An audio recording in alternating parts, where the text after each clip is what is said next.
So మరి ఇప్పుడు మీరు ఎన్నో సినిమాలు చేస్తున్నారు, ఇంకా మీ బ్రదర్ కూడా మంచి డైరెక్టర్. మనం విన్నాం పూరి జగన్నాథ్ గారు అంటే మామూలు హిట్స్ కాదు, పోకిరి కానీ అసలు ఆయన డైరెక్షనే సూపర్ ఉంటుంది. సో ఆయన దగ్గర నుంచి మీరు ఏమైనా ట్రైనింగ్ తీసుకుంటారా? అంటే ఏదన్నా నాకు తెలియట్లేదు, నాకు అర్థం కావట్లేదు, ఏదైనా సజెషన్స్ ఇస్తూ ఉంటారా ఆయన కూడా? లేదండి, లేదు. ఏదైనా మీరు ఓన్ అంతే. ఏదైనా ఈ కథ లేకపోతే ఈ ట్రైలరు లేకపోతే ఇది నేను చేస్తున్న సినిమా అని చెప్తా ఉంటాను అంతే. సో మొత్తానికి అంటే ఒక మంచి క్రైమ్గా రాబోతున్నారు. ఏంటి మేము ఎలా ఎక్స్పెక్ట్ చేయొచ్చు అంటారు ఈ క్రైమ్ థ్రిల్లర్ని? దీంట్లో ఉన్న మెయిన్ ఏంటంటే అండి, సస్పెన్స్ బాగా ఇన్వాల్వ్ అవుతారు. అంటే సస్పెన్స్ ఏంటంటే విలన్ అన్నది ఎవరో తెలియదు మనకి. సో అది మేజర్ ఎలిమెంట్ అండి మా సినిమాకి. ఓకే. దానితోడు మంచి కథ ఉంటుంది. సో ఎప్పటికప్పుడు ట్విస్టులు ఉంటాయి. ఒక రియలిస్టిక్ అప్రోచ్ ఉంటుంది సినిమా అంతా.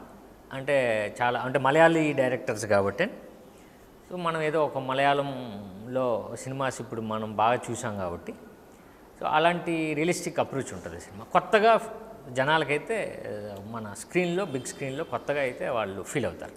సో మొత్తానికంటే ఇప్పుడు ఈ ఏదైతే ఒక పథకం ప్రకారం ఒక సినిమాని ఇప్పుడు మనం ట్రైలర్ చూసాం, ఆ ట్రైలర్ చూస్తే అసలు హీరో ఎవరు, విలన్ ఎవరు అనేది ఒక కన్ఫ్యూజ్గా ఉంది. అంటే మీరు ఒక కాన్సెప్ట్ కూడా పెట్టినట్లున్నారు, February 7th రిలీజ్ కాబోతుంది. ఆ థియేటర్లోనే విలన్ ఎవరో కనిపెడితే, ఏది ఇంటర్వెల్ సీన్స్కి ముందే కనిపెడితే కూడా ఒక 10,000 బహుమతి ఇస్తామంటూ కూడా చెప్తున్నారు కదా. సో ఇప్పుడు నేను రివీల్ చేయొచ్చు అంటారా? నాకు అనిపించింది, అది ట్రైలర్ చూస్తే నాకు అనిపించింది, నాకు మీరే విలన్ అనిపిస్తుంది, విలన్ కమ్ లాయర్. అంతే. అయితే ఇప్పుడు నాకు 10,000 ఇచ్చేస్తున్నారు. 7th ఇచ్చేస్తాను. నిజంగా? నిజంగా. సో ఎలా ఉండబోతుంది అంటే ఏంటి అంత సస్పెన్స్గా ఎందుకు? మీ ట్రైలర్లో ఏదైతే అది కన్ఫ్యూజన్ ఉందండి, థియేటర్లో కూడా అదే ఉంటుంది. చాలా అంటే స్క్రీన్ ప్లే చాలా అంటే స్ట్రాంగ్గా ఉంటుంది. ఎవరు విలను అన్నది మనం చెప్పలేం. అందుకనే పట్టుకుంటే 10,000 అనేది ఒక కంటెస్ట్ పెట్టామండి.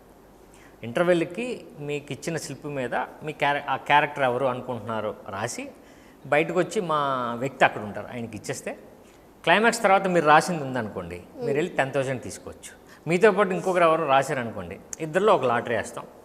సో వారికి మాత్రం 10,000. ఇప్పుడు అంటే నేను కూడా మీతో పాటు సినిమా థియేటర్కి వచ్చే లాటరీ తీసుకొని చేయించుకోవాలంటారా? మీరు చెప్పేశారు కాబట్టి మీకు 7th ఇచ్చేస్తామండి. 7th వెయిట్ చేయాలి, అప్పుడు దాకా వెయిట్ చేయమంటారా? అంటే ఒకేసారి రివీల్ చేస్తే బెటర్ కదండి. ఓకే. సో మొత్తానికి అంటే ఇప్పుడు హీరోయిన్స్ విషయంలో మీ కొత్త హీరోయిన్స్ వీళ్ళు కూడా చేశారండి. ఎలా అనిపించింది వాళ్ళతో వర్క్ చేయడం? కొత్త హీరోయిన్స్ కాదు, చేశారండి. ఒక పోలీస్ ఆఫీసర్ క్యారెక్టర్ పటాస్లో హీరోయిన్ అమ్మాయిని శృతి అమ్మాయి పటాస్ అండి. హీరోయిన్ ఏమో అషిమా నర్వాల్ అని ఒక 4-5 సినిమాలు చేసిందండి ఆ అమ్మాయి. సో ఆల్రెడీ ఎక్స్పీరియన్స్డ్ కాబట్టి పోలీస్ ఆఫీసర్లో అమ్మాయి చాలా బాగా చేసింది. సో ఇద్దరు అంటే వాళ్ళకి తగ్గిన వాళ్ళు ఏదైతే చేయగలరో అది చేశారు.